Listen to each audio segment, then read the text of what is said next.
Hello students, read pedagogy के अभी तक मैंने 2 वीडियोज़ यूट्यूब पे अपलोड किए हैं।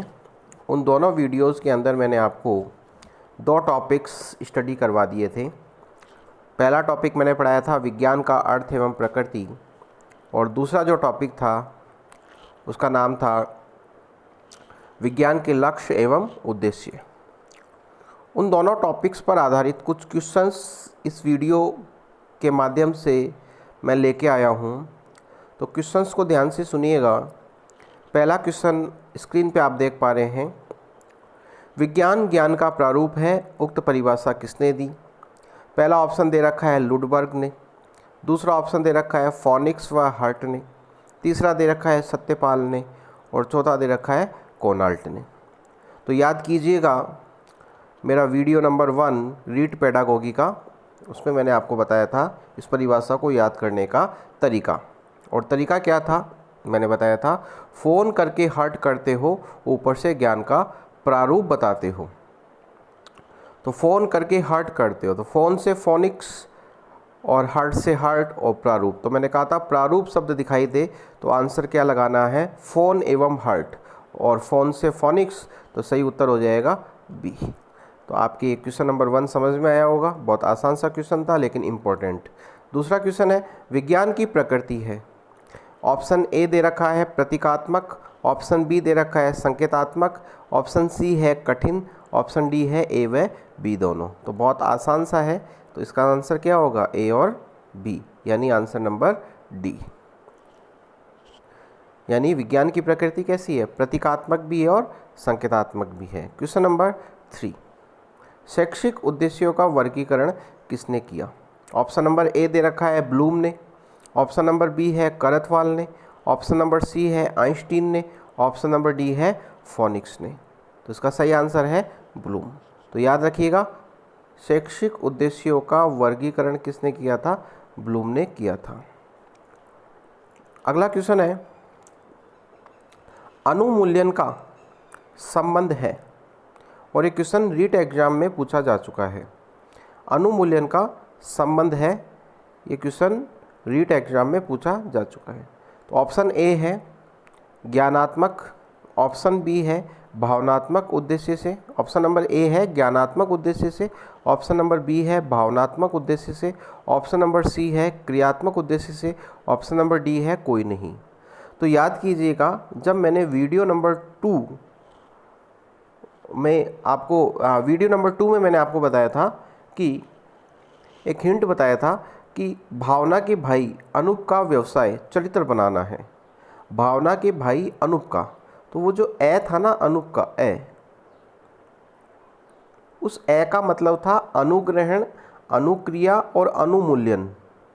अनुक्रिया, अनुग्रहण और अनुमूल्यन। तो अनूप से आपको याद आया अनुमूल्यन, और अनुमूल्यन से आपको याद आया भावना, और भावना से आपको याद आया भावनात्मक।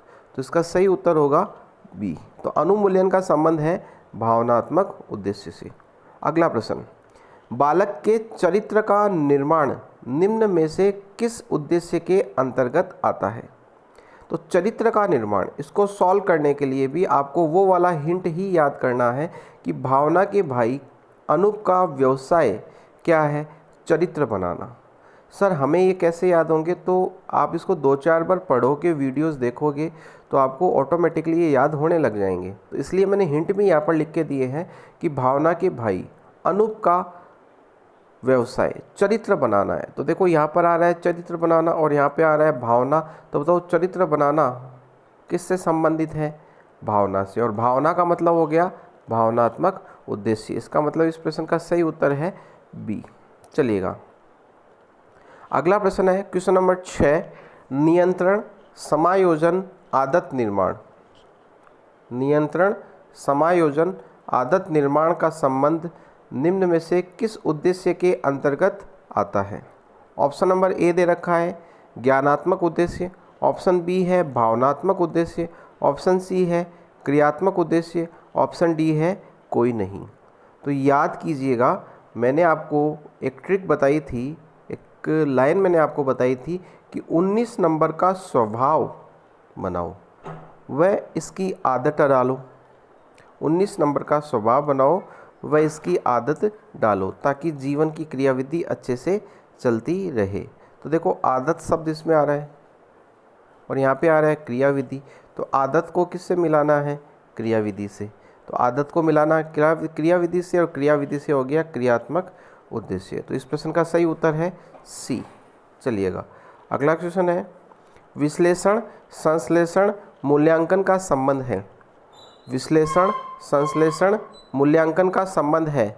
ए ज्ञानात्मक उद्देश्य, बी भावनात्मक उद्देश्य, सी क्रियात्मक उद्देश्य, ऑप्शन डी कोई नहीं। तो हिंट याद कीजिएगा, ज्ञान श्री की बुद्धि का विश्लेषण संश्लेषण करके मूल्यांकन करके आओ। तो देखिएगा विश्लेषण संश्लेषण मूल्यांकन ये तीनों शब्द किससे संबंधित है?